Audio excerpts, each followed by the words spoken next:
हम जाएं तो जाएं कहां? हमारी कोई नहीं सुनता। हमारे दुख दर्द को समझने वाला कोई नहीं, हमारे अंतर मन को समझने वाला कोई नहीं, हमारे भाव को समझने वाला कोई नहीं। हम क्या चाहते हैं किसी ने जानने का प्रयत्न नहीं किया। सबको हमसे स्वार्थ ही, सबको हमसे कुछ न कुछ चाहिए। किसी को धन चाहिए, किसी को स्नेह चाहिए, किसी को प्रेम चाहिए। लेकिन क्या आपने यह जानने का प्रयत्न किया कि मुझे क्या चाहिए, हम क्या चाहते हैं? जन्म के समय से लेकर अब तक मैं तड़प रहा हूं। जन्म के समय से जो जीवन की यात्रा चल रही है, हर क्षण मैं तड़पता हूं, हर क्षण में रोता हूं, लेकिन मेरा ख्याल करने वाला, मेरा चिंतन करने वाला कोई भी नहीं है। हे परमपिता परमेश्वर, मैं करूं तो क्या करूं? हे ईश्वर, मैं जाऊं तो जाऊं कहां? मैंने तो कोई बुरे कर्म नहीं किए, मैंने तो जो आपने चाहा मैंने वही किया। फिर भी आज मैं तड़पता हूं, क्यों? क्या मैं इतना दुर्भाग्यशाली हूं? क्या मैं इतना अभागा हूं कि सारे दुख और दर्द हमारी ही झोली में? इस तरह की बात हमारा यह अंतरात्मा कहता है।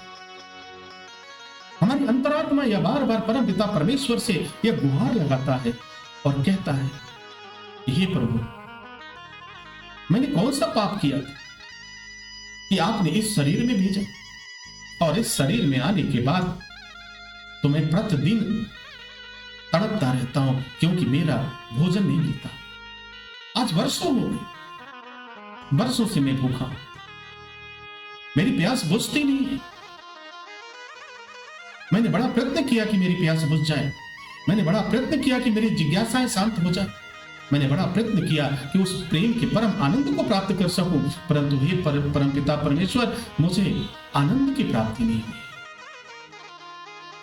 मैं भूखा तड़पता रहता हूं, मैं रोता रहता हूं, मैं बिलखता रहता हूं, लेकिन मेरी चिंता करने वाला कोई नहीं। मुझे पूर्ण विश्वास है कि मेरे अंतर मन की बात आप अवश्य सुन रहे होंगे। आप तो मेरे मन की भाव को समझ सकते हैं, आप तो मेरे दर्द को समझ सकते हैं। सबको मुझसे स्वार्थ में कुछ न कुछ चाहिए, लेकिन मैं जो चाहता हूं क्या कोई समझता है कि मुझे क्या चाहिए?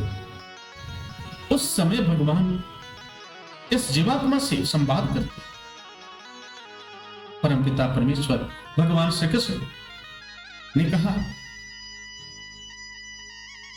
कि हे पुत्र, तुम चिंता कदापि न करो। मैं जानता हूं कि जिस शरीर में तुमने धारण किया है, जिस शरीर में तुम हो, उसके पाप कर्म तुम्हें व्यतीत कर रहे हैं। जिस शरीर में तुम्हारा निवास है, वह शरीर तुम्हें मजबूर कर रहा है, परंतु विश्वास रखो, एक न एक दिन तुम्हें आनंद की प्राप्ति अवश्य होगी, क्योंकि यह जीवन की यात्रा अटल है। अगर जन्म हुआ तो मृत्यु अवश्य होगी, और मैं तुम्हें वचन देता हूं कि अगर जीवन काल में अब तक तुम्हें आनंद की प्राप्ति नहीं हुई, तो उस समय तुम्हें आनंद की अवश्य प्राप्त होगी। मेरा दर्शन होगा और ब्रह्म स्वरूप को दर्शन कर पाओगे जब इस शरीर का अंत होगा। उस समय तुम परम आनंद को प्राप्त करोगे, क्योंकि मुझ पे ही आओगे। अब ये संवाद जो है, ये बड़ा गूढ़ रहस्य वाला है। आप सभी बड़े ध्यान से और एकाग्रचित होकर के इस संवाद को सुनना, और फिर अपने मन को एकाग्र करके अपने मन में, अपने अंतर मन को एक करके इसे धारण करने का भी प्रयत्न करें। यह संवाद हमारे जीवात्मा की, वह जीवात्मा जो हमारे शरीर में निवास करती, वह जीवात्मा जो हमारे शरीर में बैठा, वह जीवात्मा रोने लगता है मुझे।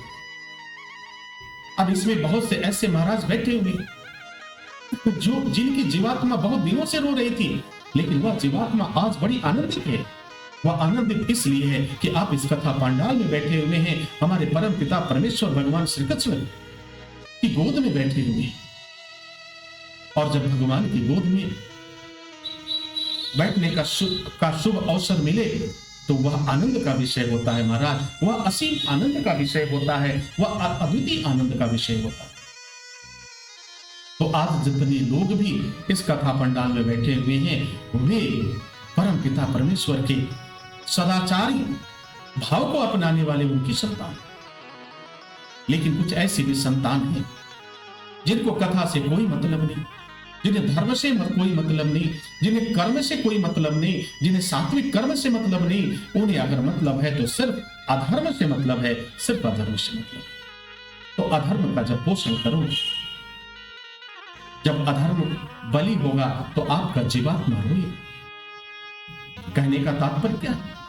जरा विचार करो कि जिस शक्ति की वजह से तुम्हारा यह जीवन सक्रिय हुआ, जिस जीवात्मा की वजह से तुम्हारा यह अस्तित्व प्रभाव में आया, माता पिता के कारण तुम इस पृथ्वी लोक में आए, इस सृष्टि में आए, और आने के बाद आपने क्या कार्य किया? आने के बाद आपने उस जीवात्मा को भोजन नहीं कराया, आपने उस जीवात्मा की चिंता नहीं किया, आपने उस जीवात्मा की परवाह नहीं किया, आपने कभी यह जानने का प्रयास नहीं किया कि वह चाहता क्या है, वह आपसे मांगता क्या है। वह जीवात्मा तो रो रो कर कहता है, वह चिल्ला चिल्ला कर कहता है, महाराज हमें आपका धन नहीं चाहिए, हमें आपकी जायदाद भी नहीं चाहिए, हमें आपकी संपत्ति भी नहीं चाहिए, हमें आपकी भोजन भी नहीं चाहिए, हमें आपका अन्न भी नहीं चाहिए, हमें आपका आनंद भी नहीं चाहिए। अब प्रश्न उठता है महाराज कि चाहिए तो क्या चाहिए? आखिर आप किस बात को पसंद करते हैं? जीवात्मा तो एक ही प्रश्न करता है कि महाराज आपका, जिससे आपका मोह है, जिससे आपकी माया है, वह आपको मुबारक हो, मुझे वो नहीं चाहिए। मुझे अगर चाहिए तो क्या चाहिए? हरि नाम चाहिए। कम से कम जितने टाइम भोजन करते 5 मिनट तो हरि का नाम ले लो, 5 मिनट तो नारायण का नाम ले लो, सोते समय भगवान का नाम ले लो, सोते समय राम राम जप लो, जागते समय हरि हरि जप लो, नारायण नारायण जप लो, राधे राधे जप लो। और जैसे ही आपके जिह्वा पर ये शब्द आते हैं, जैसे आपके अंतर मन में यह भाव उत्पन्न होता है, समझ लेना कि वर्षों की प्यास हमारी मिट जाती है, वर्षों की प्यास मिट जाती है। और फिर आनंद के साथ समस्त नकारात्मक ऊर्जाओं को मैं समाप्त करने के साथ साथ आपकी दिशा को बदल देता हूं और आपको सद्मार्ग पर ले जाने का कार्य करता हूं। अब जरा विचार करो, जब आप मुझे जड़ शरण कर दोगे, जब आप मुझे कमजोर कर दोगे, जब मेरी शक्तियों को समाप्त कर दोगे, तो फिर मैं तुम्हें बुराइयों से कैसे निकालूं?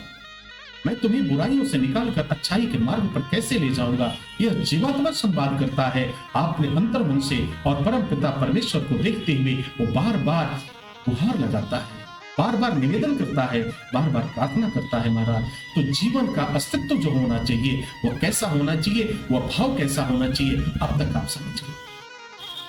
अब जरा आप विचार करिए कि यह जीवात्मा रोता है तो क्या वह गलत है? आपके अंतर्मन में जो व्यक्ति बैठा हुआ है, जिसके वजह से तुम्हारा अस्तित्व है, अगर वह दुखी है तो किसके कारण? सिर्फ आपके कारण, क्योंकि आपने उसे कभी उसकी परवाह ही नहीं किया, आपने कभी उससे स्नेह ही नहीं किया, आपने उसे कभी प्यार ही नहीं किया। अब जब आपने उसे प्यार नहीं किया, जब आपने उसे स्नेह नहीं किया, तो फिर आप आनंद की उम्मीद कैसे करते? कैसे चाहते हो कि आपके जीवन में सुख आए? कैसे चाहते हो, कैसे उम्मीद कर सकते हो कि आपके जीवन में कल्याण? कैसे चाहते हो? तो ये सोच भी आपकी ठीक उसी तरह से है जैसे किसी चलनी में पानी को लिया। एक सज्जन थे, एक साधु थे, महात्मा थे। एक सज्जन ने कहा कि महाराज आपने वायु को देखा है? महात्मा ने कहा हाँ हमने वायु को तो देखा। तो कहा क्या मुझे आप दिखलाएंगे? हमने वायु को देखा नहीं। उस महात्मा ने कहा उस सज्जन से कि हाँ मैं दिखलाऊंगा, लेकिन उसके लिए एक शर्त है। कैसे? तो आप एक चलनी जिससे आटा हमारी माताएं बहनें छानती हैं, आटा गूंथती हैं, उस चलनी में आप मुझे 1 लीटर पानी लाकर दिखाओ, मैं यहां पे तुम्हें वायु को दिखा दूंगा। वह सज्जन मुस्कुराने लगे, कहे महाराज प्रश्न पे प्रश्न। अरे भला ये संभव है कि चलनी में हम 1 लीटर जल लेके आ पाए? तो महात्मा ने कहा कि महाराज एक बात बताओ, भला ये संभव है कि वायु के बगैर तुम्हारा जीवन का अस्तित्व रह सके?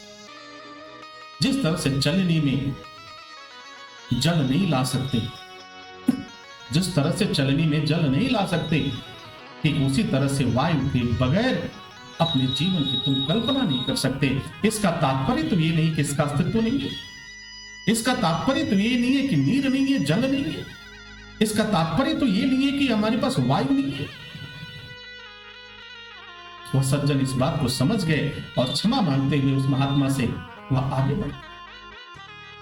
तो कभी महात्माओं के सामने, कभी जो महात्मा हो उनसे कुछ सीखने का प्रयत्न करो, उनसे ज्ञान लेने का प्रयत्न करो, कभी गुरु बनने का प्रयत्न मत करो। क्योंकि जब जब महात्माओं के पास जाकर के, साधु संतों के पास जाकर के आप अगर गुरु बनने का प्रयत्न करोगे तो आपको मुंह के बल गिरना ही पड़ेगा और निरुत्तर होकर के आपको वापस आना पड़ेगा। महाराज, निरुत्तर होकर के वापस आना पड़ेगा। इस बात का हमेशा ध्यान रखें और धर्म की डोर को कस के पकड़ के रखो कि कहीं ये छूट नहीं पाता।